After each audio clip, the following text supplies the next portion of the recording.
नमस्कार। मंगल भाव 24 के मंच पर आज एक बार फिर से आप सभी का मैं बहुत बहुत स्वागत करती हूँ।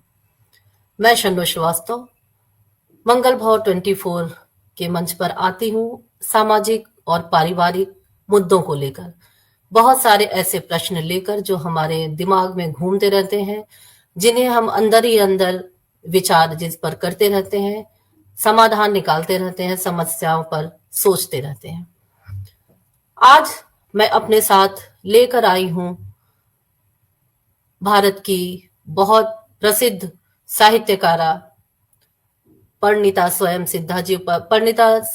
स्वयं सिद्धा जी को, जिनके साथ मैं चर्चा करूंगी आज के मुद्दे पर।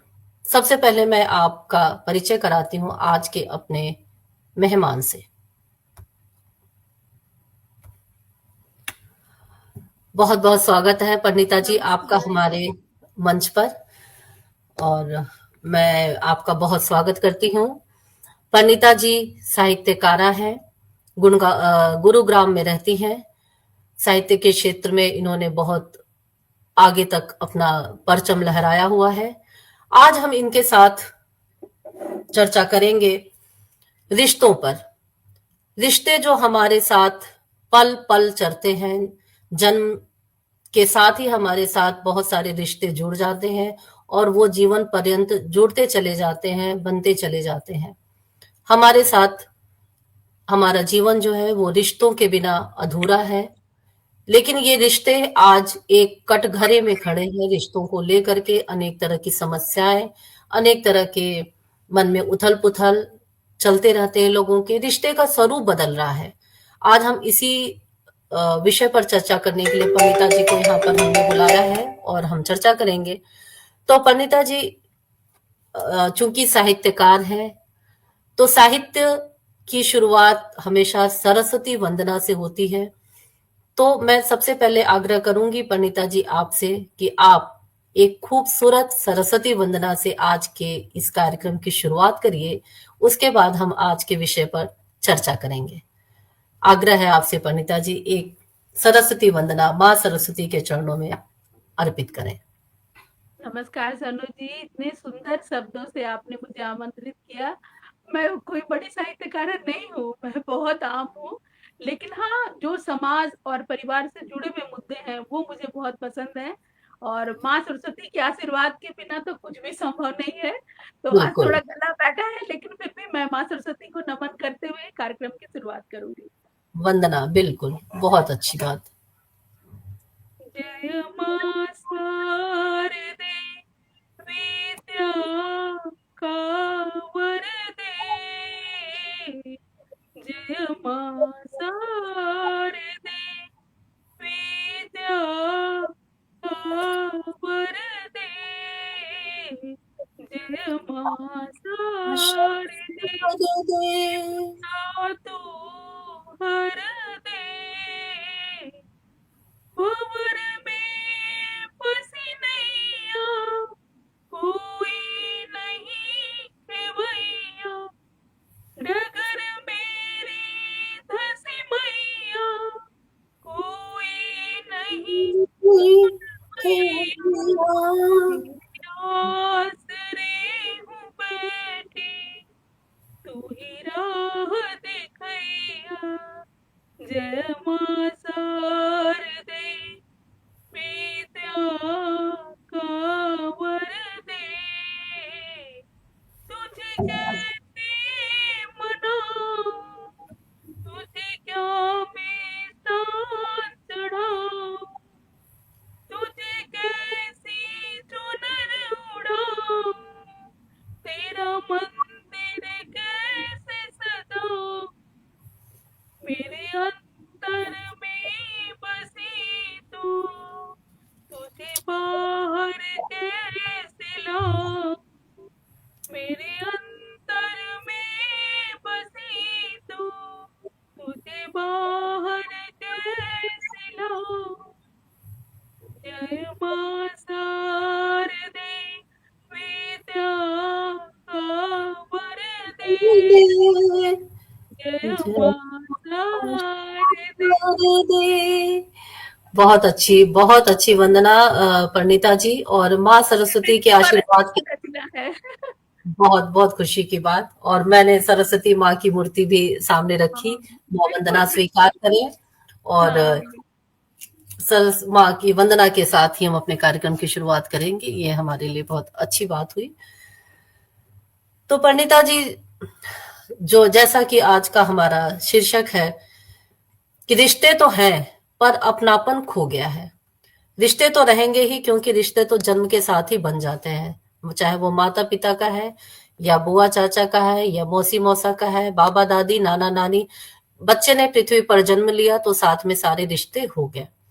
लेकिन हम, मेरे साथ साथ आप भी, और आपके साथ जो हमारे आज के सारे दर्शक है, सब ये महसूस करते होंगे कि जो रिश्तों में गर्मजोशी पहले हुआ करती थी, या जो रिश्तों का सम्मान पहले हुआ करता था, उसमें कहीं न कहीं एक बहुत ज़्यादा अभाव महसूस किया जा रहा है।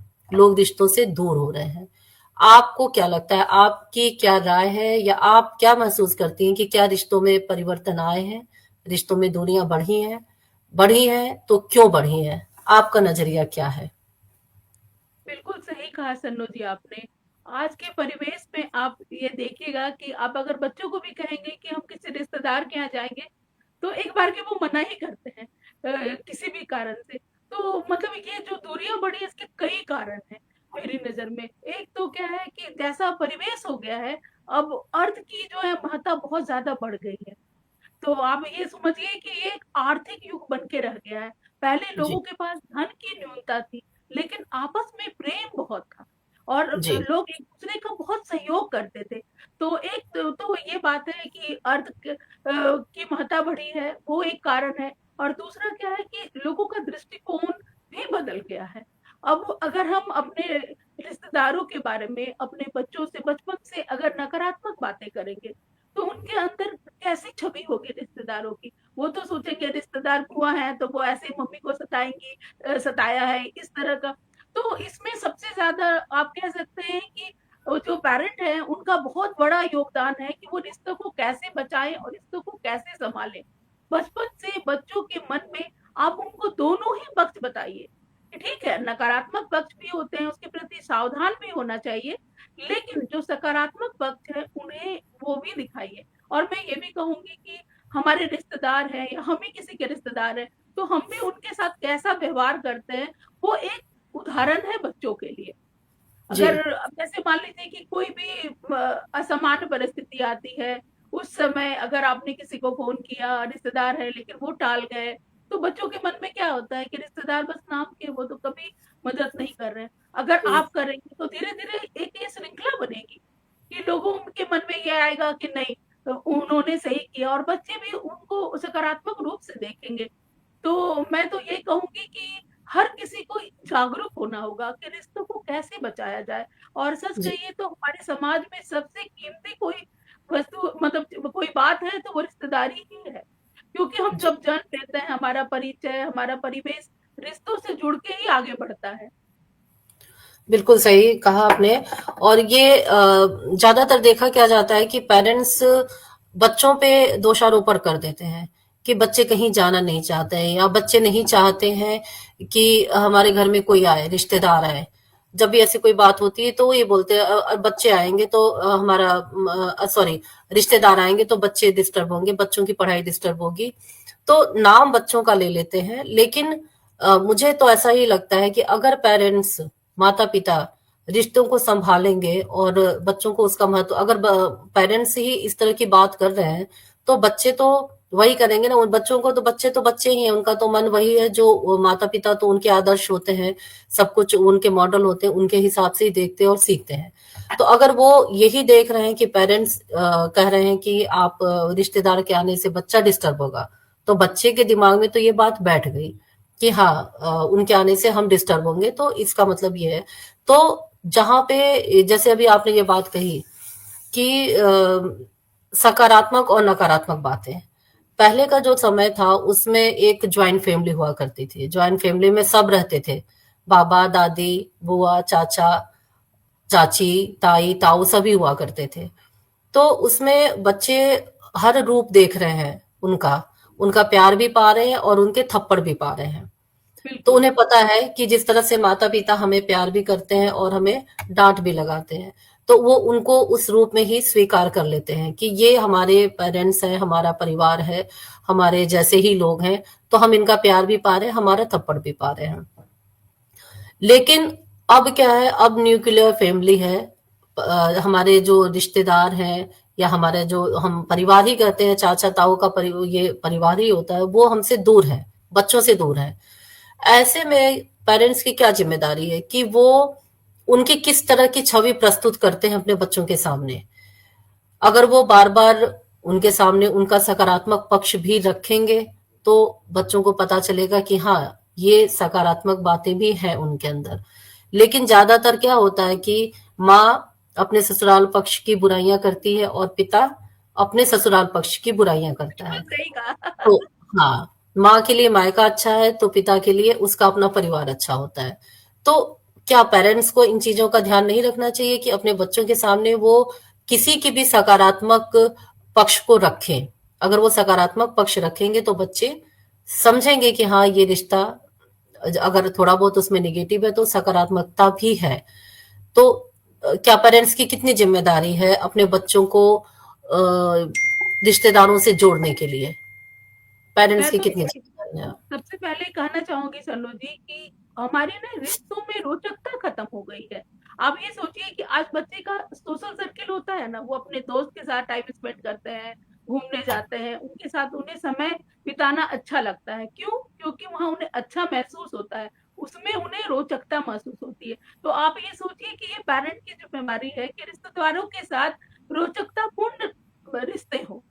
जैसे कि मान लीजिए हम किसी छुट्टियों में साथ मिले हैं तो बहुत सारे गेम खेल रहे हैं, एक दूसरे से कभी कोई संस्मरण नहीं सुना रहा है, तो मतलब ये रोचकता बनानी होगी।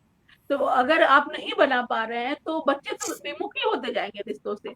और दूसरी बात, आजकल मैं आपको जरूर मेंशन करना चाहूंगी, जिस तरह की रील आ रही है, आपने देखा होगा बुआ, अब राखी जैसा पावन त्योहार, उसमें बुआ की छवि ऐसी दिखाई जाती है कि वो आई है बस लेने के लिए।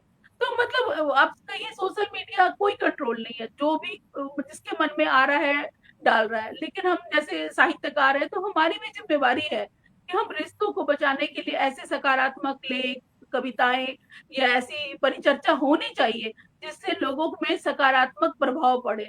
और सबसे बड़ी बात मैं समझती कहूंगी ना, आजकल लोगों में अहम बहुत ज्यादा है। जी। मतलब मुझे लगता है ना कि मैं क्यों शुरुआत करूं, और ये शुरुआत नहीं होने पे बस औपचारिक रिश्ते रह गए हैं कि किसी आयोजन पे आप मिल लिए, बस खाना खाए चले गए। आप सिंपली सोचिए कि पहले शादियां होती थी, तो शादियां में मतलब सब एक दूसरे का हाथ बटा के कैसे सारे काम कर लेते थे। पहले बरियां बनाई जाती थी, शादी की पूरी तैयारी होती थी, लोग महीने भर पहले, समय का भी थोड़ा अभाव है लेकिन जी। जितना तक हो सके, अगर हम इस तरह का रोचकता बनाए रिश्तेदारों के बीच, तो मुझे लगता है कि बच्चे विमुख नहीं होंगे और वो उन्हें भी रिश्तेदारी अच्छी लगेगी। आप ये सोचिए कि कोई बच्चा है तो उसे अपने पिता के मतलब बचपन की बातें कितनी दिलचस्प लगती होगी कि जी। मेरे पिता, और वो बातें कौन बता सकता है? रिश्तेदारी बता सकते हैं। जी। आपके दोस्त तो आपके पापा के बचपन की कहानी आपको नहीं बताएंगे, तो रिश्तेदार या आपकी दादी है, बुआ है, वही बता सकती है कि जी। ये तुम्हारे, तो ये सब तो बहुत अच्छा लगता है। तो ये हम सब मिलकर ये एक सामूहिक प्रयास करें कि रिश्तों को बचाना है और रिश्तों को जीना है।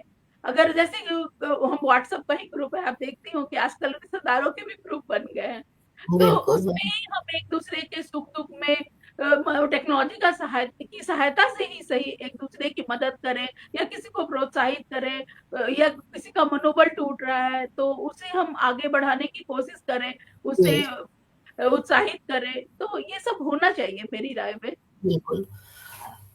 जहां तक हम परिवार की बात करते हैं लेकिन कहीं न कहीं कमियां रिश्तेदारों में भी, जहां एक बार तो हम रिश्तेदारों को जोड़ने की बात कर रहे हैं, लेकिन अगर हम रिश्तेदार बन करके देखें रिश्तेदारों की ओर, तो रिश्तेदार भी तो अब कंफर्ट जोन ढूंढने लग गए हैं। कहीं बिल्कुल। जाने पे, हाँ, कहीं जाते हैं तो उन्हें अब ये वो जरूरी नहीं कि सिर्फ अपनापन के लिए ही वो कहीं वहां जाएं। अगर हम कहीं जाते हैं तो हमें चाहिए कि हमें अपनापन मिले, प्यार मिले। लेकिन रिश्तेदार अब उससे कहीं कुछ ज्यादा ढूंढने लग गए हैं। घर में उससे जाएं या ज्यादा शादी, ही। हाँ, कहीं शादी में जाएँ तो पूरा कम्फ़र्ट चाहिए, सेपरेट रूम चाहिए, सारी सुविधाएँ चाहिए, अच्छा खाना चाहिए, कहीं कोई कमी हो जाए तो फिर उसका मीन मेक निकालना। ये ये रिश्तेदार, क्योंकि रिश्तेदारों से दूर होने का जो एक बहुत बड़ा कारण ये बना है, यही बना है क्योंकि रिश्तेदार रिश्तेदार बन गए हैं। पहले रिश्तेदार परिवार हुआ करते थे। जैसे आपने कहा कि शादियों में आते थे, एक साथ मिलके काम करना, बढ़िया बनाना, घर मतलब शादी की पूरी देखभाल रिश्तेदार ही तैयारी करते थे। सामूहिक ही होती थी। हाँ, हलवाई के पास मौसा जी और फूफा जी बैठ जाया करते थे ना, वो किसी को उससे मतलब नहीं रहता था। लेकिन अब ये सारी चीजें बिल्कुल खत्म हो गई हैं। अब रिश्तेदार सिर्फ रिश्तेदार ही बन के जाने लग गए हैं, और वो चाहते हैं कि जाए जहां पे वहां पे पूरी सुविधा बनी रहे। तो ये जो सुविधाओं की चाह हो गई है, चाहे हम रिश्तेदार के रूप में हो या हम होस्ट के रूप में हैं। होस्ट भी अपनी सुविधा ढूंढता है, इसलिए रिश्तेदारों को नहीं बुलाता है कि हमारी सुविधाओं में खलल पड़ेगा, और रिश्तेदार इसलिए नहीं जाता है कि हमें वहां जाने पे अनकंफर्टेबल होगा, हम जितने आराम से घर में रह रहे हैं वहां वो आराम हमें नहीं मिलेगा। तो ये जो हमारी लाइफ स्टाइल चेंज हो गई है, हमें सुविधाओं में रहने की आदत पड़ती चली जा रही है, इसका रिश्तों पे कितना बुरा असर पड़ रहा है। और ये जो सुविधाओं में रहते हैं और जब हमें जरूरत पड़ती है, जैसे भी कुछ देर पहले आपने कहा कि हम कोई बीमार पड़ता है उस समय जरूरत पड़ती है रिश्तेदारों की, और रिश्तेदार उस समय अगर नहीं आते हैं तो लगता है कि ये रिश्ता तो बिल्कुल बेकार है। तो जो सुविधाओं में रहने की चाहत हो गई है, वो अगर हम नहीं खत्म करेंगे, अपने अपने सुविधाओं को त्याग करके किसी की जरूरत पे दौड़ के नहीं पहुंचेंगे, तो रिश्ता कहाँ बचेगा? रिश्ता तो खत्म हो जाएगा। तो ये सुविधाओं की चाहत से निकलने के लिए किस तरह की सोच डेवलप करनी चाहिए अपने अंदर? कैसे भावनाएं आए इंसान अपने अंदर कैसे क्रिएट करे कि वो जो आदी होता चला जा रहा है, कैसा माहौल बनाया जाए कहीं पे कि जहां पे जाके लगे कि सुविधा तो दरकिनारे है, जो हम यहाँ पे प्यार पा रहे हैं, जो हमें यहाँ पे माहौल मिल रहा है, वो ज्यादा इम्पोर्टेंट है। तो देखिए परिणीता जी, बताइए कैसे माहौल बनाया जाए कि लोग सुविधाओं से ज्यादा उन चीजों को पसंद करने लगे। देखिए, अगर हम अपने बातचीत में अपने अंदर टटोले, आज आप देखिएगा कि आर्थिक संपन्नता की कमी नहीं है, लोगों के पास सारी सुख सुविधाएं हैं, लेकिन फिर भी आप देखिएगा कोई डिप्रेशन का शिकार हो रहा है, शादियां टिक नहीं पा रही हैं। क्यों? एक तो धैर्य नहीं है लोगों जी। में कि कोई और जैसे पहले आज काउंसलर के पीछे हम भाग रहे हैं कि शादियां टूट रही हैं, लेकिन घर के लोगों से बातचीत नहीं है। तो देखिए एकाएक तो नहीं बदलेगा, लेकिन फिर भी अगर हम अपने अंदर टटोले और देखें कि कहाँ कमी हो रही है, जैसे अगर कुछ बातें अगर बुरी भी है तो उसे दरकिनार कर दिया जाए। लेकिन ये भी है कि बस एक के चाहने से नहीं होगा, दोनों तरफ से अगर पहल होगी तब कुछ सुधर सकता है। तो मैं जी। तो एक साहित्यकार के रूप में यही कहूंगी कि हम ऐसी रचनाएं लिखें या इस तरह की परिचर्चाएं या ऐसा माहौल बनाएं कि लोगों के अंदर जागरण हो अपने रिश्तों के प्रति कि जी। नहीं अगर हाँ आप ये सोचिए कि कहीं कोई दोस्त अगर किसी का इतना करीबी हो सकता है तो कोई रिश्तेदार क्यों नहीं। जी जबकि बिल्कुल। देखिए रिश्तेदार से आपके कितने सारे बायोलॉजिकल मैच है। ध्यान से सोचिए जेनेटिक कैरेक्टर तो सब में आता है। तो कहीं मैं न जी। कहीं आप अपने स्वभाव में कभी देखिएगा कोई ख़ास चीज़ आपको नहीं पसंद है, आपके रिश्तेदार को भी पसंद नहीं है। किसी हाँ, की होगा शक्ल ही। नाक है, तो किसी रिश्तेदार से मिल रही है। तो ये हाँ, आप किसी और से मैच नहीं कर सकते हैं। तो कितनी सारी बातें हैं जो हमें मतलब खुद में अच्छा महसूस कराती है, उन बातों को समझाने की ज़रूरत है। और मतलब जैसे हम कोई भी प्लान करते हैं, फेस्टिवल ही है, तो मिल-जुल के ऐसा करें कि सारे लोग मतलब आपस में जब तक मिलना-जुलना नहीं होगा, बातचीत नहीं होगी, तो देखिए कभी भी ये दूरी कम नहीं हो सकती है। बिल्कुल। एक एक कॉन्सेप्ट था पहले पनीता जी, पिकनिक पर जाने का। वो कितना बिल्कुल। अच्छा हुआ करता था संडे के टाइम, संडे के दिन में, या जो आज ये गुनगुनी धूप वाला समय है, विंटर का सीजन आ गया है, इस समय पिकनिक पे जाने का बड़ा रिवाज था।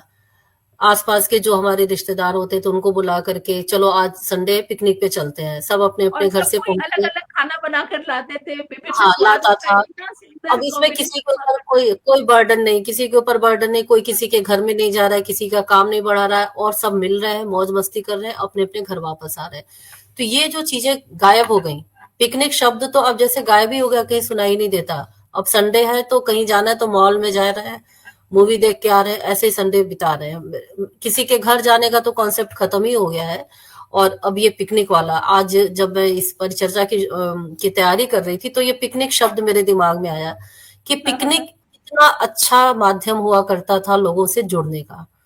तो ये पिकनिक अगर फिर से शुरू किया जाए आसपास के लोगों के साथ या अपने रिश्तेदारों के साथ, तो इसमें किसी के ऊपर किसी तरह का बोझ भी नहीं आएगा, मिलने का एक माध्यम भी मिल जाएगा और खुली हवा में सांस लेने का, खेलने कूदने का भी एक माध्यम मिल जाएगा। तो नहीं, मैं एक एक और। बात और हाँ, हाँ, हाँ जी, बोलिए। बोलिए।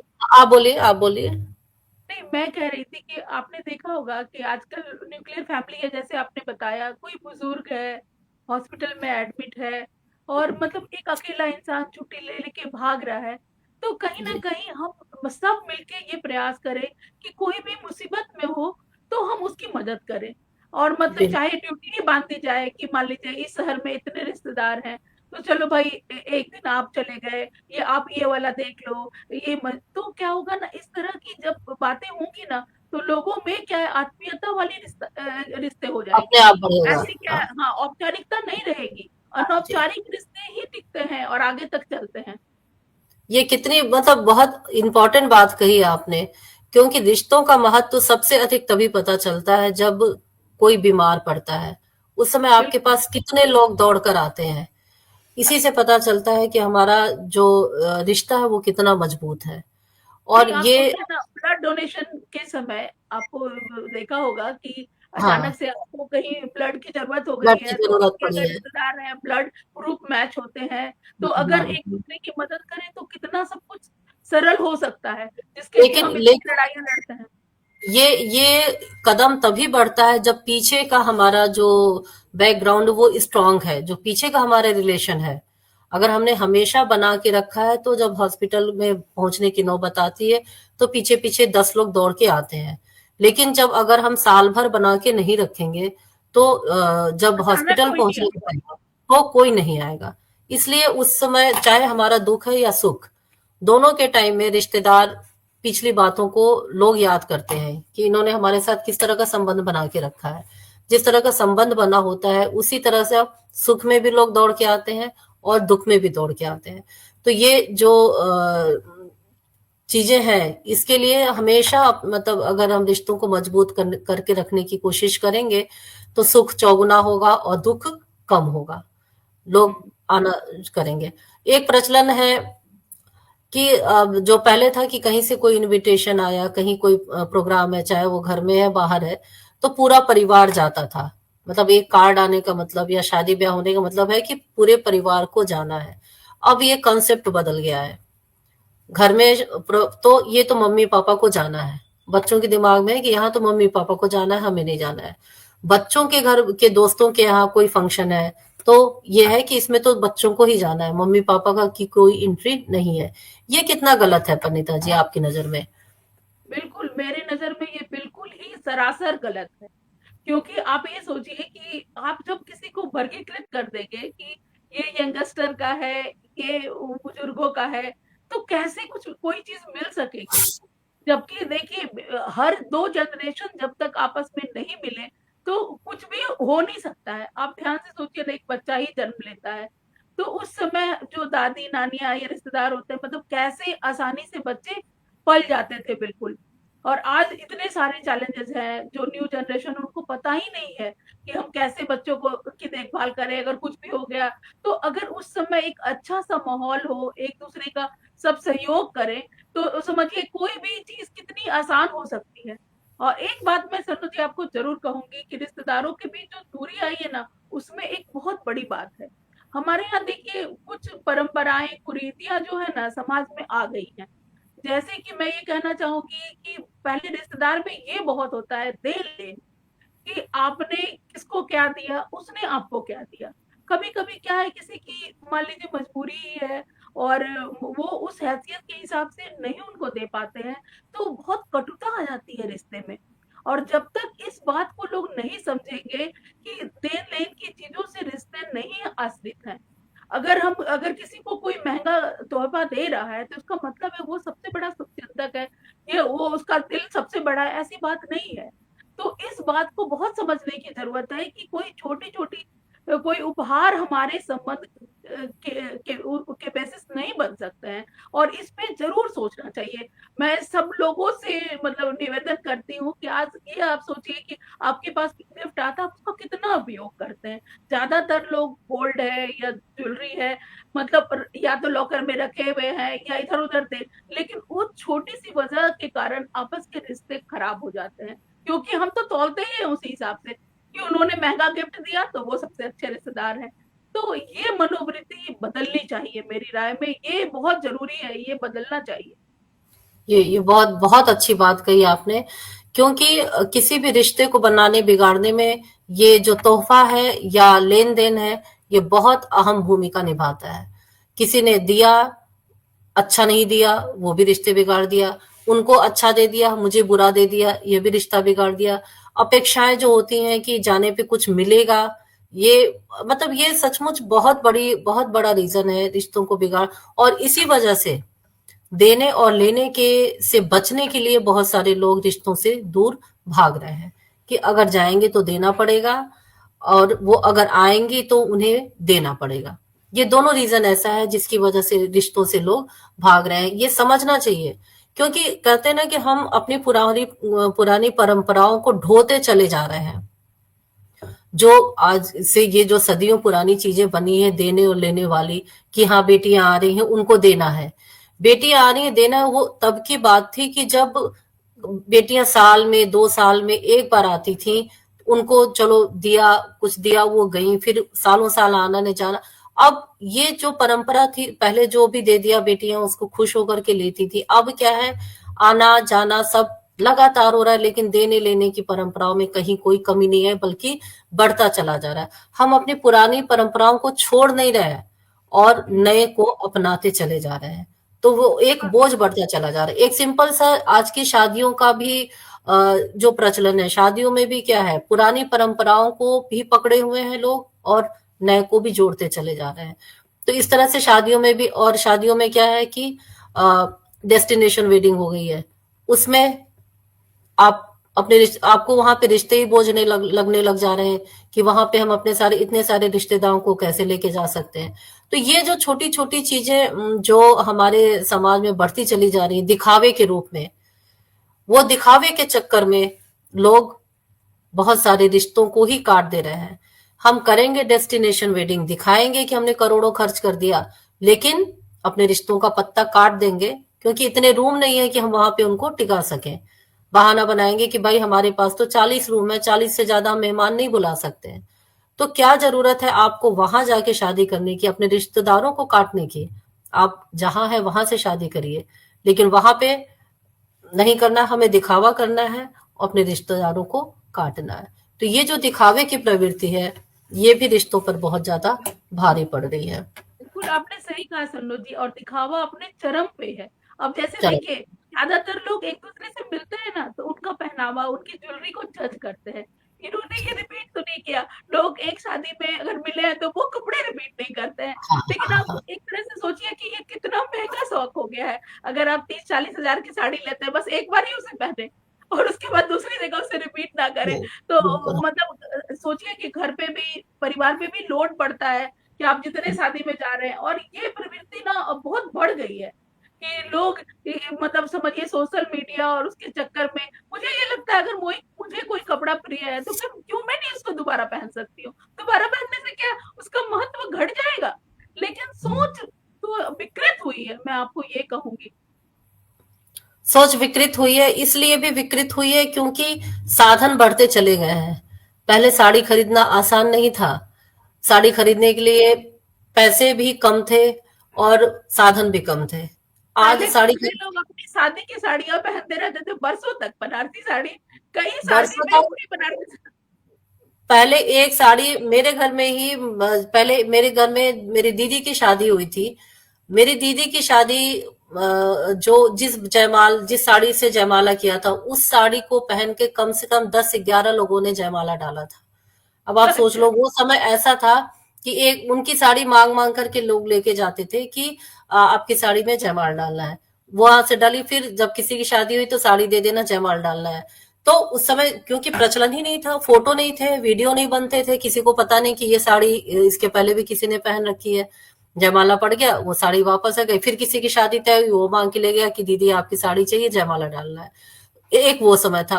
अब आप देखिए वो कितना अपनापन था इस चीज में, कितने हक से दूर दूर से लोग आ जाते थे ये क्योंकि वो गहने भी साड़ी एक दूसरे के लोग पहन लेते थे आराम पहना से। अब करते थे। रिश्तेदारों हाँ, में ये एक्सचेंज बहुत आसानी से होता था कि भाई हाँ। हमारा ये मैच नहीं हो रहा है, तुम्हारे साथ ये बदल लिया। तो उसमें मुझे एक हाँ, अपनापन था, अपनत्व था उसमें।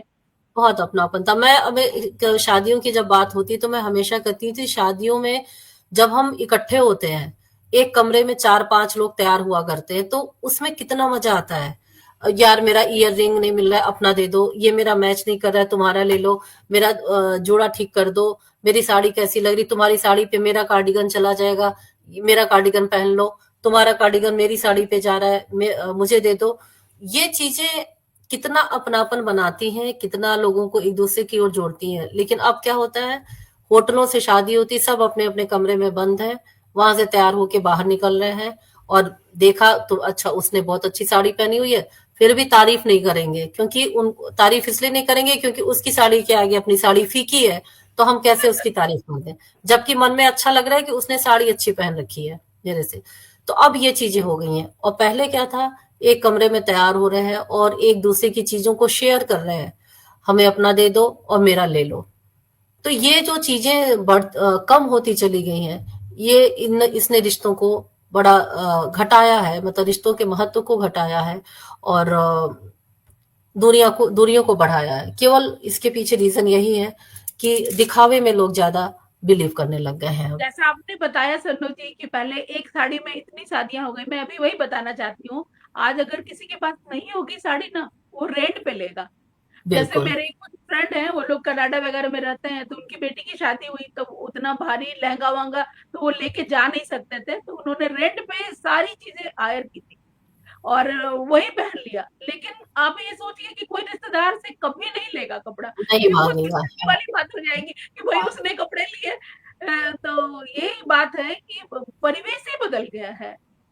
सोच सोच बदल गई है, यही कहते हैं ना, रिश्ते तो है पर अपनापन खो गया है। अगर रिश्ते हम ये मान लें कि ये रिश्ता है, ये परिवार है, ये तो हमारे अपने हैं, तो फिर ये संकोच मन में रह ही नहीं जाएगा कोई भी चीज मांगने में, और मांगने से प्यार बढ़ता है। मुझे लगता बिल्कुल। है जब हम पड़ोसी के पास पहले जाते थे एक कटोरी लेकर के कि भाई चीनी खत्म हो गई, ये दे दो। अब यहाँ पे जो सुविधाएं बढ़ गई, चीनी अगर खत्म हुई तो ब्लिंकिट कर दिया, 10 मिनट के अंदर चीनी आ गया। अब यहाँ हाँ, पे हमारा पड़ोसियों से रिश्ता भी खत्म हो रहा है और प्यार भी खत्म हो रहा है, क्योंकि अब हम और कटोरी लेके उनके यहाँ नहीं जाते हैं। पहले जाते थे, सब्जी डाला, कुकर गैस पे रखा, गैस जलाया और पता चला कि तेल खत्म है, यार याद ही नहीं आया था। तो ऐसे में कोई कुछ नहीं सोचता, तुरंत भाग के पड़ोसी के पास जाता था कि भाई तेल खत्म हो गया, थोड़ा सा तेल दे दो, 2 टमाटर खत्म हो गया, दे दो। अब ये खत्म हो गया क्योंकि हमारी सुविधाएं बढ़ गई हैं। जब हमें पता चला कि अरे टमाटर नहीं है सब्जी में डालने के लिए, ब्लिंकिट किया, जब तक सब्जियां कुकर के अंदर जा रही तब तक ब्लिंकिट से टमाटर घर में आ गया। तो ये जो दिन पर दिन ये जो तकनीकें हैं, जो सुविधाएं हमें मिल रही हैं, उससे इंसान की इंसान की वैल्यू कम होती चली जा रही है। बिल्कुल, अब हमें आप ये जरूरत नहीं। देखिए ना कि लोग कितने अवसाद से घिर रहे हैं। पहले क्या होता था, बहुत बार मिलते-जुलते थे, तो एक-दूसरे से बात करके मन भी हल्का हो जाता था। लेकिन अब क्या है कि आप मिलेंगे ही नहीं, तो अंदर ही अंदर घुटते रहेंगे। आप सोचिए कितने अच्छे-अच्छे लोग। मैं एक बताना चाहती हूँ, एक महिला है, काफ़ी अच्छी, उनके बेटे की एंगेजमेंट हो गई थी, शादी होने वाली थी और अचानक उन्होंने सुसाइड कर लिया। वो और मतलब समझ में ही नहीं आया कि, तो फिर पता चला वो डिप्रेशन में थी। तो आप ये सोचिए कि कितना, और मतलब जब सुसाइड कर ली तो सबका ध्यान गया कि अब अगर सोचिए कि समय रहते या तो उन्होंने शेयर किया होता या उनके बच्चों ने, तो किसी भी तरह से उसका सॉल्यूशन निकाला जाता। अब एक जान जाने के बाद आपके बात अंदर ये कर आ रहे हैं। रहा है कि ये बड़ा गलत था। तो आप सोचिए ना कि आज के समय में एंजाइटी या डिप्रेशन बहुत बड़ी समस्या बन के रह गई है। बहुत बड़ी क्योंकि समस्या। हम्म। जी बोलिए। तो कहीं न कहीं ये कारण तो है ही कि हम जो दूरी बना लिए हैं, वो कहीं न कहीं हमें ही नुकसान पहुँचा रहा है। भले ही हम समृद्ध हो गए हैं, लेकिन अपने लोगों को खोकर हम अकेले ही हो गए हैं एक तरह से। बहुत नुकसान हो रहा है पनिता जी। मैंने ब्लिंकिट की बात कही, ये ब्लिंकिट या जो 10 मिनट में डिलीवरी हर सामान घर में हो रहा है, इससे आप देखिए इसने हमें कितना अकेला कर दिया है। पहले कोई बिल्कुल। भी सामान खत्म होने पे हम दौड़ के दुकान तक तो जाते थे, बच्चे दौड़ के दुकान तक तो जाते थे। दुकान तक जाने में कम से कम दुकानदार से एक कम्युनिकेशन होता था, भैया ये सामान दे दो, ये कितने का है, क्या है। वहां खड़े 4-6 लोगों की बातें कान में पड़ती थी, या अपनी कोई बात किसी से कर सकते थे। आते जाते रास्ते में कोई दोस्त मिल सकता था, कोई पड़ोसी मिल सकता था, उससे बातें हो सकती थी। या जो मैंने पड़ोसी से कुछ लेने देने की बात कही, वो था कि भाई हमने पड़ोसी का बेल बजाया, पड़ोसी से कुछ सामान मांगा, तो 2 मिनट बात तो होगी ही होगी कि भाई क्या चल रहा है, क्या बना रही हो, क्या हो रहा है। ये सब कुछ खत्म। अब क्या है, सामान ब्लिंकिट आएगा, बेल बजाएगा, चुपचाप पैकेट पकड़ाएगा, हम चुपचाप लेके अंदर आ गए। तो ये जो संवाद का जो माध्यम था, वो बिल्कुल खत्म हो गया। रिश्ते का अब पड़ोसियों से कहाँ रिश्ते बनेंगे? किसी को किसी पड़ोसी की जरूरत ही नहीं रह गई है।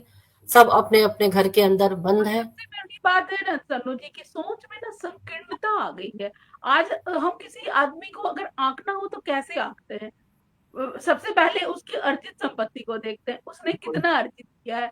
बहुत है। बार मैं आपको जरूर शेयर करना चाहूंगी, कुछ लोग बात करते हैं तो सेकंड लैंग्वेज आपसे ये पूछेंगे कि आपकी प्रॉपर्टी क्या है, जबकि आपकी प्रॉपर्टी से उनका कोई लेना देना कोई नहीं है। लेना देना नहीं है। हाँ, लेकिन ये सवाल ज़रूर करेंगे, आपके पास कौन-सी गाड़ी है? आपके बच्चे कहाँ पढ़ रहे हैं? तो मतलब ये नहीं कि आपके बच्चे के बारे में जानना है, वो आपको फाइनेंशियली एस्टिमेट करना चाहते हैं। और रिश्तेदारों में ये सबसे ज़्यादा है कि वो मतलब अगर नहीं भी है तो कहीं सोशल मीडिया में कुछ दिख गया, तो खबरें निकल गई, तो उसको टीज़ करेंगे। अब देखिए ये रिश्तेदारों का ये नकारात्मक पक्ष भी है कि बहुत लोगों ना से अगर किसी के को पसंद नहीं करते हैं तो उनके गिरने का इंतजार करते हैं कि वो कब गिरे और वो उन पे सवाल करें, उन्हें गलत ठहराएं। तो अगर रिश्ते दूर हुए हैं तो आप एक तरह से सोचिए तो कहीं ना कहीं रिश्तेदारों की तरफ से भी गलत हुआ है, तभी कमियां ऐसा हैं हुआ। उसकी, बिल्कुल हाँ, बिल्कुल। क्योंकि लोग चिढ़ने लगते हैं, जैसे कि आप बहुत तकलीफ में हैं, कोई आपकी मदद नहीं करेगा, उल्टा आपको आके टीज कर अरे आपने ये नहीं किया। तो उस समय घृणा होती है कि ऐसे रिश्तेदार के नाम पे क्यों ऐसे रिश्तेदार ना रहे। जब आप हमारे लिए कुछ कर नहीं सकते हैं तो आपको टीज करने का भी कोई हक नहीं है। कोई अधिकार नहीं जैसे है। सिंपल होगी कि किसी की बेटी की शादी नहीं हुई है, एज हो गया है, ठीक है, कोई ना कोई मजबूरी रही होगी, हो सकता है उनको कोई सुटेबल पेयर नहीं मिला हो, लेकिन रिश्तेदार टीज करते रहेंगे, अरे ये क्या हो गया, क्यों नहीं हुई तुम्हारी, और बार बार उन्हें, तो अंत में ऐसे में क्या होता है ना, लोग उससे बात करना छोड़ देते हैं। जी, तो बिल्कुल ये बिल्कुल मैं सही ज़रूर कहूँगी कहा। कि संकीर्ण मानसिकता से दूर होने की बहुत ज़रूरत है। और मतलब आप इंसान बनिए ना, एक समाज का ये बन के मतलब मुखौटा लगाए रहिए हम आपके हित में सोच रहे हैं और आप उनको बार-बार टीज़ कर रहे हैं। तो ऐसी बातें नहीं होनी चाहिए कि अगर आप किसी को सहलाएँगे तभी तो वो आपको अपने दर्द में भी याद करेंगे। अगर आपको दर्द हो रहा है, उस समय कोई आपको जली-कटी बातें सुनाए, तो क्या आपका मन करेगा वैसे रिश्तेदारों से बात करने का?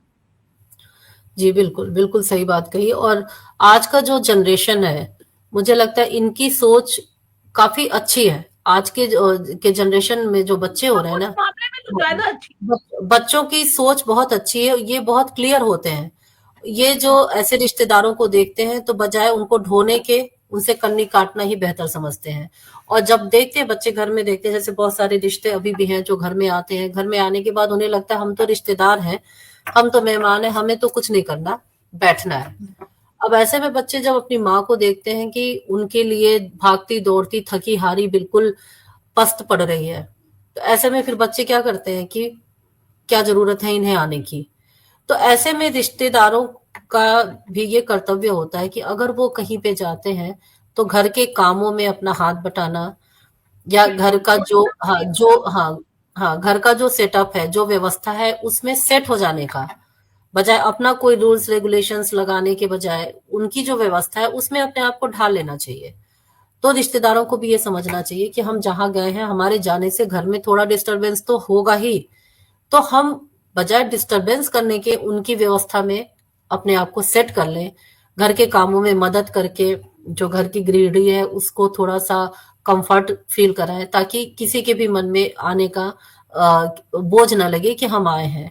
और उसके बाद तीसरा जो है ये देन लेन, उस पे अगर कंट्रोल करके किया जाए, कोई उम्मीद ना रखी जाए, तो मुझे नहीं लगता है कि कोई इस तरह से रिश्तों से भागेगा। रिश्ते बोझ तभी तो लगते हैं जब वो बोझ की तरह काम करने लगे, अपना अपना रवैया ऐसा रखें जो बोझ लगने लगे। तो ये कुछ तो चीजें ऐसी हैं जो रिश्तेदारों को, जो रिश्तेदार बन के जाते हैं कहीं पे, उनको समझना चाहिए कि हम इन चीजों को कंट्रोल करें, ये ना हो ताकि इसको लोग हमसे दूर न भागे बल्कि हमें अपने यहाँ बुलाना चाहें।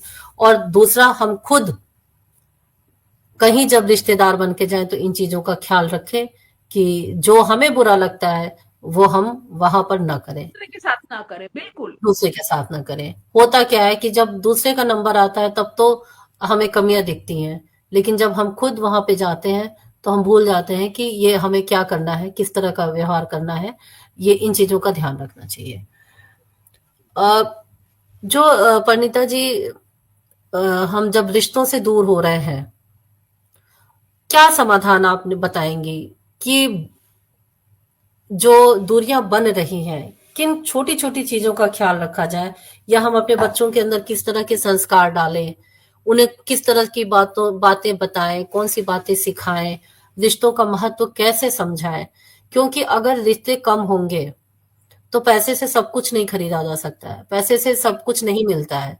ये जो रिश्ते छूट जाएंगे, जब आप किसी हॉस्पिटल में खड़े होते हैं, कभी इमरजेंसी वार्ड के बाहर खड़े होते हैं, किसी आईसीयू के बाहर खड़े होते हैं, हाथ में आपके करोड़ों रुपए होंगे, लेकिन वो करोड़ों रुपए आपको सांत्वना नहीं दे सकते हैं। सांत्वना देने के लिए, कंधे पे हाथ रखने के लिए रिश्तेदार का होना बहुत जरूरी है। बहुत और जरूरी ये, है। हाँ, उस समय पता चलता है उनका महत्व, उस समय पता चलता है। लेकिन जब सुख के पल होते हैं, मैश कर रहे होते हैं, गा बजा रहे होते हैं, घूम रहे होते हैं, उस समय वो महत्व नहीं आता है।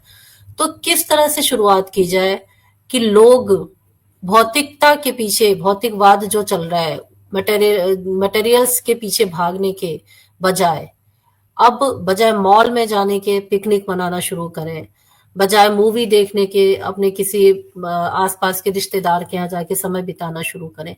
कैसे ये इन चीजों की शुरुआत की जाए?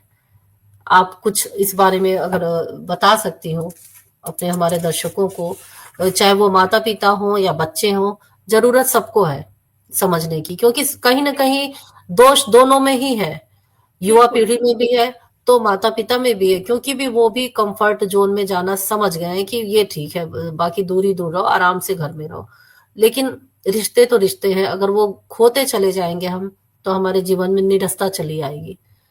तो आप कुछ पॉइंट्स ऐसे जरूर बताइए जो और इस पे रोशनी डाले। और अगर आपके पास, आप चूंकि कविताएं भी लिखती हैं, कहानियां भी लिखती हैं, कोई भी रचना हो जो रिश्तों पर आधारित हो, तो मैं उसका भी स्वागत करना चाहूंगी। आप बताइए, पहले आप मुझे वो समाधान दीजिए जिससे लोग रिश्तों के करीब होना सीखें, शुरुआत करें फिर से। देखिए, सबसे पहले तो मैं आपको सनू जी ये बताऊँगी कि परिदृश्य एक बार भी नहीं बदल सकता है।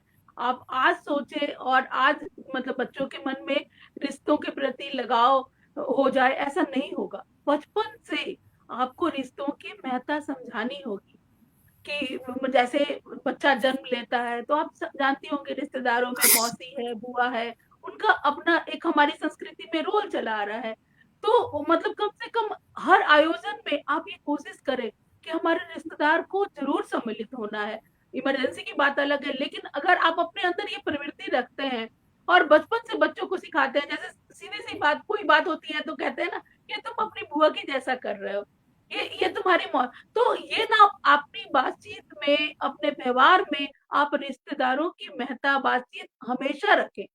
ये सबसे बड़ी बात है।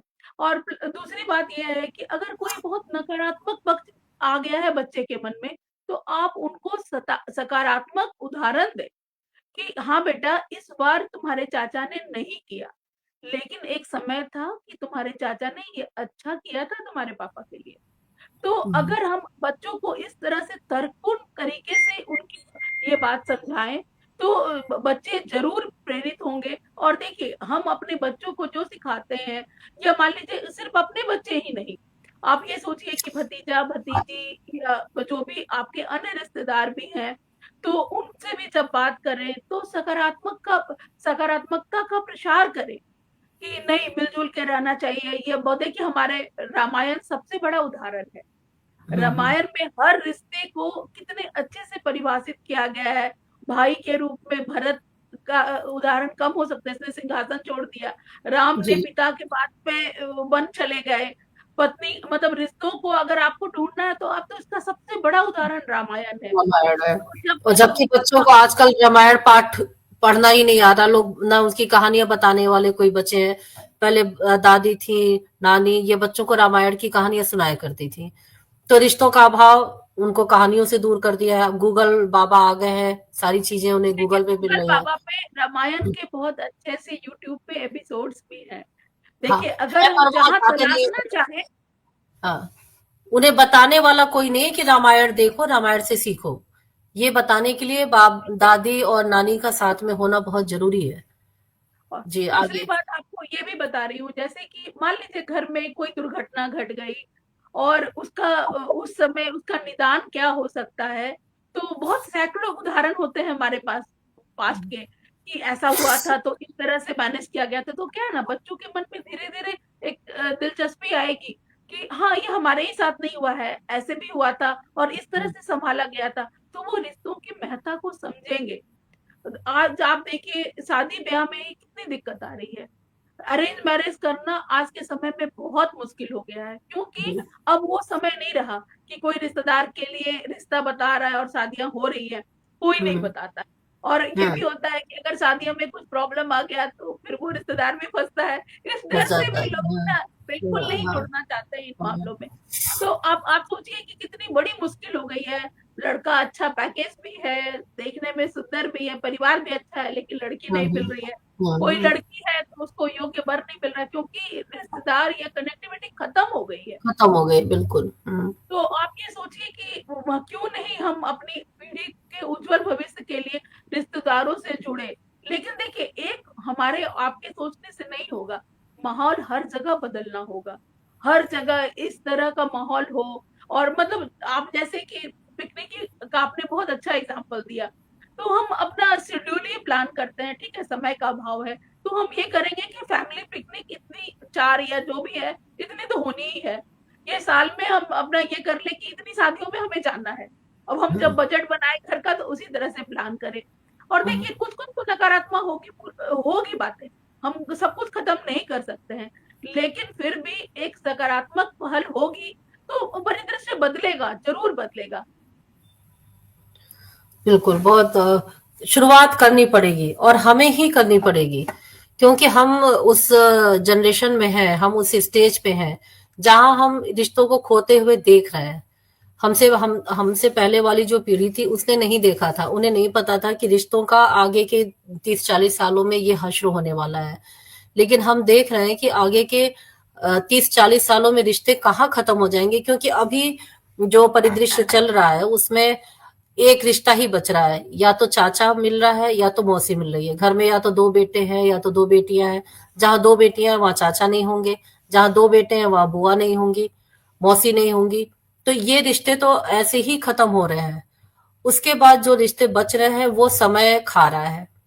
आज का जो बच्चों का जॉब का जो शेड्यूल चल रहा है, सुबह से लेके रात 10 बजे तक, 11 बजे तक उनका ऑफिस ही चल रहा है। अब बिल्कुल। ऐसे में बच्चे अगर एक दिन टाइम पाएंगे सैटरडे संडे का, तो वो अपने लिए स्पेंड करेंगे या रिश्तेदारों के यहाँ जाएंगे। तो इसमें बच्चों की कोई गलती नहीं है, क्योंकि उनके पास समय नहीं है। तो ये जो जॉब जॉब जॉब की भी क्या गलती है, क्योंकि अभी बहुत सारे मल्टीनेशनल कंपनीज हैं, वो हमारे इंडिया के टाइम के हिसाब से तो चल नहीं रहे हैं। जब यहाँ रात हो रही है तो वहां दिन हो रहा है, तो काम शुरू हो रहा है। तो चीजें इतनी ज्यादा बदल चुकी हैं कि ऑनलाइन फोन के माध्यम से भी लोग जुड़े रहे, यही बहुत बड़ी बात है। तो मिलना जुलना भले ना हो जाए, लेकिन मन के अंदर एक सम्मान, एक रिस्पेक्ट जो रिश्तों के लिए है वो कम से कम बरकरार रहे, ताकि जब भी सामने मिले एक दूसरे के लिए प्यार, मोहब्बत, रिस्पेक्ट बना रहे। ये बहुत ज्यादा जरूरी है। तो आपको देखिए क्या मैं कोई कहा। आपको हाँ, मैं ये कह रही हूँ सन्नू जी, जैसे मुझे लगता है कि हम कितने आयोजन में जाते हैं जो हमारे दोस्त रिश्तेदार के, हम दोस्तों के, वहां के लिए हम समय निकालते हैं ना। या कोई इवेंट प्लान होता है कंपनी के लिए, आउटिंग के लिए भी हम जाते हैं ना। हाँ लेकिन जी, आप ये सोचिए ना कि रिश्तेदार की जो शादी होती है ना, एक्चुअली में वो सबसे अच्छा इवेंट होता है। सबसे अच्छा क्योंकि होता आप है, इतना बिल्कुल। उसमें इन्वॉल्व होते हैं ना, आप किसी बाहर वाले की शादी में उतना कभी इन्वॉल्व नहीं हो नहीं, सकते।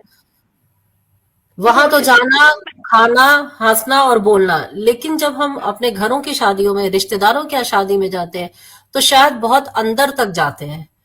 आप शायद मेरी बिल्कुल, बात समझ रही होंगी। अंदर तक जाने का मतलब हम ऐसा नहीं कि जहां पे जितना अटेंड किया उतने ही अटेंड किया।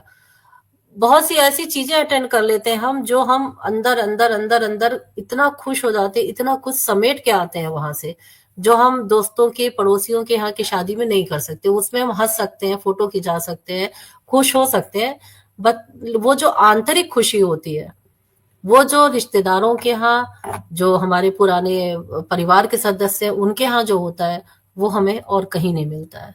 तो इन चीजों को बचाना है, पकड़ना है, सिखाना है। जो छूट रहा है उसको पकड़ना, सिखाना है कि ये छूटना नहीं चाहिए। ये छूटता तो चला है। देखिए, मुझे तो लगता है पंडिता जी, जो आज से हमारे हमारे मम्मी पापा ने, हमारे बाबा दादी ने जो निभाया होगा, मैं अभी भी बैठ के भी सोचती हूँ, तो हमें याद है कि कितने चाचा का परिवार, मतलब बाबा बाबा के भाइयों का परिवार, चाचा के भाइयों का परिवार, मतलब सगे की मैं बात नहीं कर रही, जो हम जिसको हमारे आपके शब्दों में चचेरे चाचा बोलते थे तब, वो उन परिवारों से हम जुड़े थे, उनके बच्चों से जुड़े थे।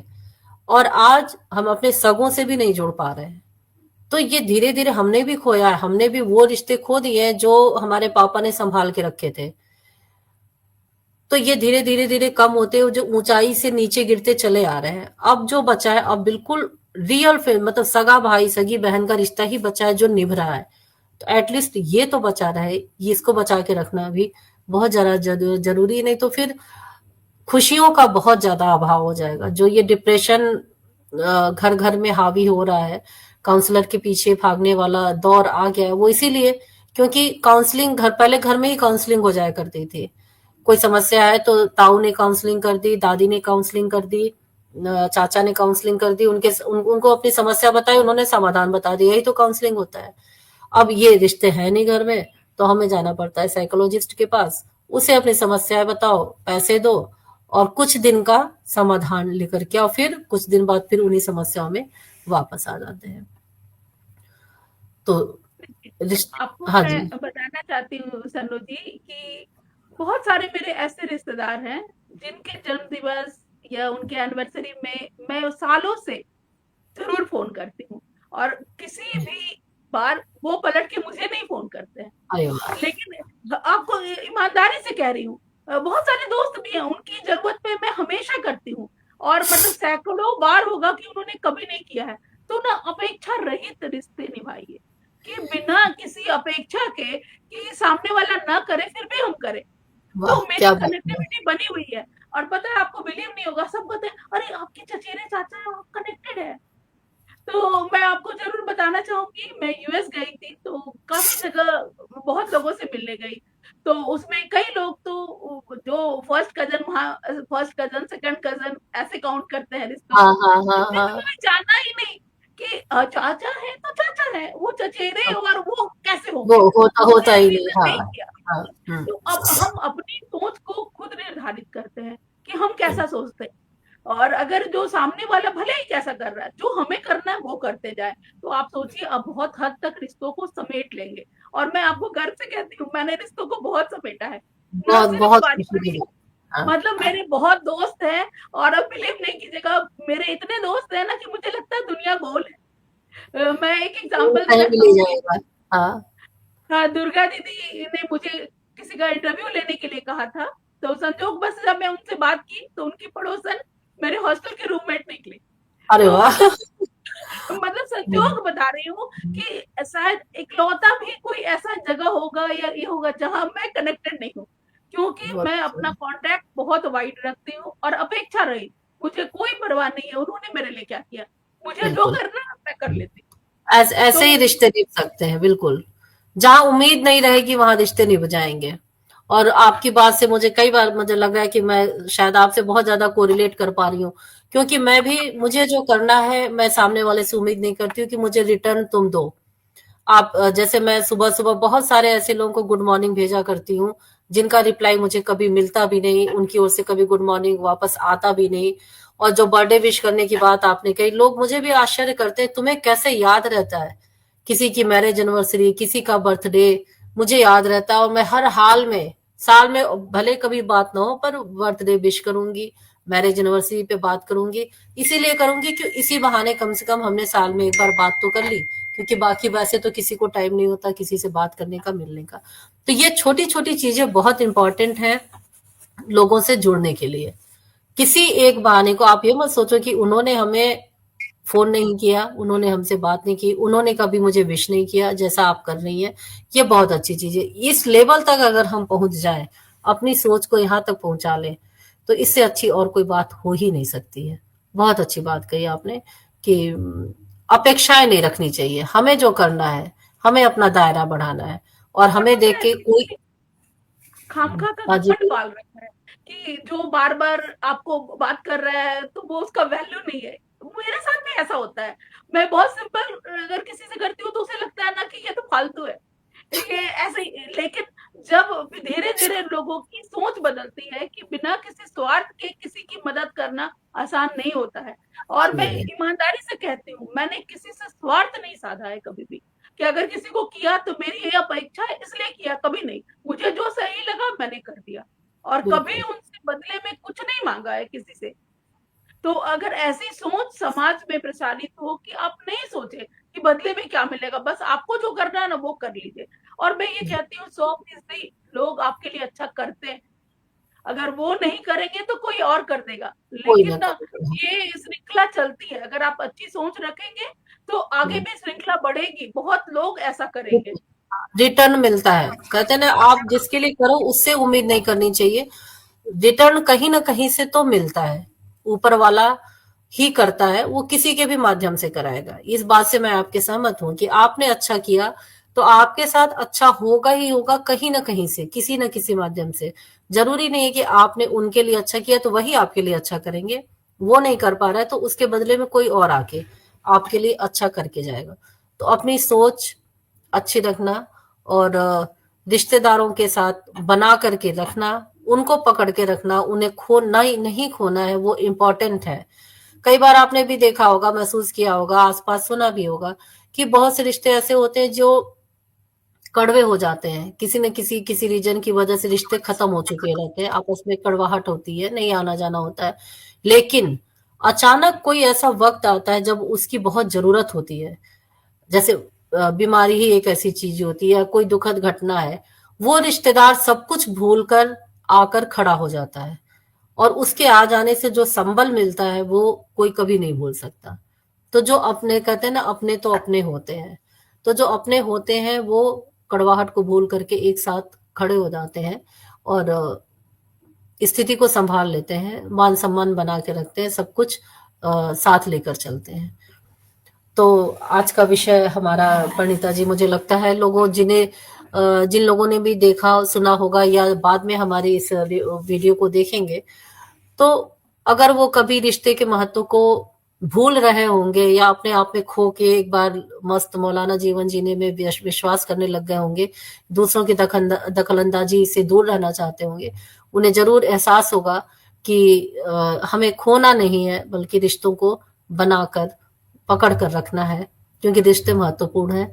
हमें खुद भी इस चीज को समझना है, अपने बच्चों को भी समझाना है, और अपने बच्चों को ये भी समझाना है कि आप आगे भी अपने बच्चों को भी ये समझा कर रखें कि रिश्तों के बिना जीवन अधूरा है, हमारी खुशी अधूरी है, हमारा सारा तकलीफ जो है वो बढ़ जाती है, खुशियां कम हो जाती हैं अगर हमारे साथ हमारे रिश्तेदार शामिल नहीं होते हैं। हमारे रिश्तेदार हमारे साथ शामिल होते हैं तो खुशियां बढ़ जाती हैं और तकलीफें कम हो जाती हैं। हमारे साथ बहुत सारे दर्शक जुड़े हैं परिणीता जी, मैं आपको एक बार उनके कमेंट्स पढ़ के बताती हूँ। हाँ, बिल्कुल, बिल्कुल। हमारे साथ, हाँ, दीपशिखा श्रीवास्तव जी हैं, उन्हें उन्होंने क्लैपिंग की है, उन्हें कार्यक्रम पसंद आया। प्रीता पवार जी हैं, इन्होंने लिखा है बिल्कुल सही बात कही है शन्नो जी आपने, ये समय समय पे इनके कमेंट्स आते जा रहे थे, मैं रिलेट नहीं हाँ, कर मैं पाऊंगी पढ़ क्योंकि रही हूँ। अच्छा अच्छा, बहुत अच्छी दीपिका बात जी को है। मैं बहुत धन्यवाद देती हूँ, लगातार उनके कमेंट आ रहे थे, मैं पढ़ रही थी स्क्रीन पे। Good, very good. हाँ, दीपशिखा जी ने लिखा है बहुत उचित मेरी विषय प्रिय पर सखी चर्चा। है, और हाँ ज़रूर जी। जब भी मैं कार्यक्रम करती हूँ, वो ज़रूर जुड़ती हैं, तो मैं इस पटल से भी उनको बहुत धन्यवाद देती हूँ कि वो हाँ, आई। अब मेरी तरफ से भी दीपशिखा जी को धन्यवाद। मेरी भी मुलाकात हो चुकी है दीपशिखा जी से, और ये भी अपने आप में बहुत अच्छी साहित्यकार हैं। तो जो साहित्यकार है, जिसका साहित्य में रुचि है, वो निश्चित रूप से ऐसे विषयों पर अवश्य सोचता होगा जैसे हम और आप सोच रहे हैं। तो इन लोगों की भी वही क्योंकि हमारे कार्यक्रम से जो जुड़ते हैं ज्यादातर साहित्यकार लोग जुड़ते हैं, क्योंकि वो भी हमारे ही तरह ऐसे विषयों पर चिंतनशील होते हैं। वो भी सोचते हैं, वो भी परेशान होते हैं, जो हमारी कुरीतियां हैं हमारे समाज की, उनको खत्म करने के लिए। अ, दीपशिका जी ने फिर से कहा, सही कहा परिणीता जी। प्रीता पवार जी हैं। प्रीता पवार जी भी बहुत अच्छी साहित्यकार हैं, फरीदाबाद की हैं, और ये नेहरू कॉलेज की प्रिंसिपल भी रह चुकी हैं। अ, इन्होंने लिखा, यही कारण है आज दूरियां बन गई हैं। दीपशिका जी ने लिखा, रिश्तों में आपसी तालमेल, समझदारी और निस्वार्थ एक ऊपर चला गया, निस्वार्थ भाव आवश्यक है। प्रीता जी ने लिखा, रिश्तों में औपचारिकता आ गई है। दीपशिखा जी ने लिखा, अपेक्षा और अपेक्षा के कारण ही रिश्ते टूट जाते हैं। बिल्कुल सही बात है। प्रीता जी ने लिखा, रिश्ते मन के होते हैं, लेन देन और बढ़ गया है, और नई पाश्चात्य परंपराएं ऐड हो गई हैं। बिल्कुल सही बात है। दीपशिखा जी ने लिखा, अब सिर्फ दिखावा और खोखला जीवन जी रहे हैं। सक्षम जी हमारी बातों से एग्री हुए हैं। प्रीता जी ने लिखा, ego and materialism are the real culprits. Binni Anand ji हैं, इन्होंने लिखा है सही बात। दीपशिखा जी हैं। प्रीता पवार जी ने लिखा है, पारस्परिक तालमेल आवश्यक है, और व्यक्तिगत रिश्तों पर व्यक्तिवाद रिश्तों पर हावी है। तो उम्मीद करती हूँ हमारे और जो साथ में बहुत सारे जो दर्शक जुड़े हैं, उन्हें कार्यक्रम पसंद आया होगा। और आगे फिर ऐसे मैं सप्ताह में हर मंगलवार को ये कार्यक्रम करती हूँ। और हमारे जो दर्शक हमारे साथ जुड़े हैं, अगर आपके मन में कोई विषय है जिस पे आप चर्चा करना चाहते हैं, हमारे साथ जुड़ के करना चाहते हैं, या आप चाहते हैं कि मैं इस विषय पर चर्चा किसी और के साथ करूं, तो दोनों ही दशाओं में आपका स्वागत है।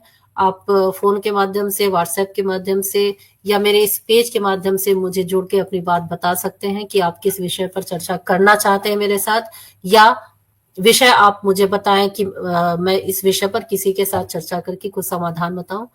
तो दोनों दशाओं में आपका स्वागत है। और पनिता जी, जी आपका सर, बहुत बहुत मैं कहना चाहूँगी कि आप बहुत सुंदर विषय चुन के लाती हैं। सच कहिए, आज भी जो आपने विषय चुना, सामान्यतः एक तरह की का विषय घूमता रहता है, लेकिन हर बार जब आप मंगलवार को कार्यक्रम करती हैं, तो आपका विषय अनूठा होता है। तो इसके लिए थैंक तो मैं यू। आपको बहुत, आपका प्रयास बहुत सराहनीय है कि ऐसा थैंक यू। प्रयास करें जिससे समाज को कोई प्रेरणा मिले। तो आप इतना अच्छा काम कर रही हैं कि इस परिचर्चा से लोग लाभान्वित होंगे, उनके अंदर एक अच्छी सोच उपजेगी। तो ये बहुत बड़ी बात है, आप बहुत अच्छा है, और आपका इतना सहज संचालन है कि मुझे तो लगा ही नहीं कि मैं परिचर्चा कर रही हूँ, मुझे तो लगा हम साथ में बैठ के गप्पे मार रहे हैं और एक अच्छे विषय पे बात कर रहे हैं। बहुत बहुत धन्यवाद आपका भी sir. Thank you so much ji, Panita ji. मेरा भी सामाजिक और पारिवारिक जो समस्या है, जिन पे चर्चा आवश्यक है, क्योंकि अगर हमारा परिवार और हमारा समाज सुखद होगा और कुरीतियों से मुक्त होगा, तो हमारा एक स्वस्थ देश का निर्माण होगा। मेरा यही उद्देश्य है कि हम स्वस्थ समाज, स्वस्थ परिवार और स्वस्थ देश में रहें और बनाकर रखें। तो आपका बहुत बहुत धन्यवाद करती हूँ परिणीता जी, और उम्मीद करती हूँ कि आगे फिर कभी किसी विषय पर मैं अगर आपको आमंत्रित करना चाहूंगी, तो आप अवश्य हमारा आमंत्रण स्वीकार करेंगी। और जरूर। इसी के लिए आपका बहुत बहुत धन्यवाद, और हमारे सभी दर्शकों का जो हमारे साथ जुड़े, आप सभी का बहुत बहुत धन्यवाद, और मैं आभार प्रदर्शित करती हूँ। धन्यवाद बहुत। नमस्कार सभी को, सभी दर्शकों को भी बहुत हार्दिक धन्यवाद, और सन्नो जी आपको विशेषकर कि इतना अच्छा मुद्दा आप लेकर आई और बहुत अच्छी परिचर्चा, सफल परिचर्चा रही। थैंक यू, मुझे थैंक भी यू। बहुत और आनंद आया। ये वीडियो यूट्यूब पर भी होता है, मंगल भौ 24 के नाम से यूट्यूब का भी चैनल है। बाद में ये मैं उस पे भी अपलोड कर देती हूँ, और इस पेज पे तो रहता ही है, तो जो भी आगे भी इस प्रोग्राम को देखना चाहता है वो यूट्यूब पे इसको देख सकता है। और हमारी कई ओके, सखियाँ हैं थैंक यू, जो आगे थैंक यू आपके सो कार्यक्रम मच। में आएँगी। आपकी परिचर्चा बहुत ही सार्थक है, तो मैं अपनी सखियों को भी आमंत्रित करूँगी कि वो आएँ और आपके साथ एक सार्थक परिचर्चा करें। बिल्कुल, बिल्कुल, स्वागत है। ठीक है, धन्यवाद।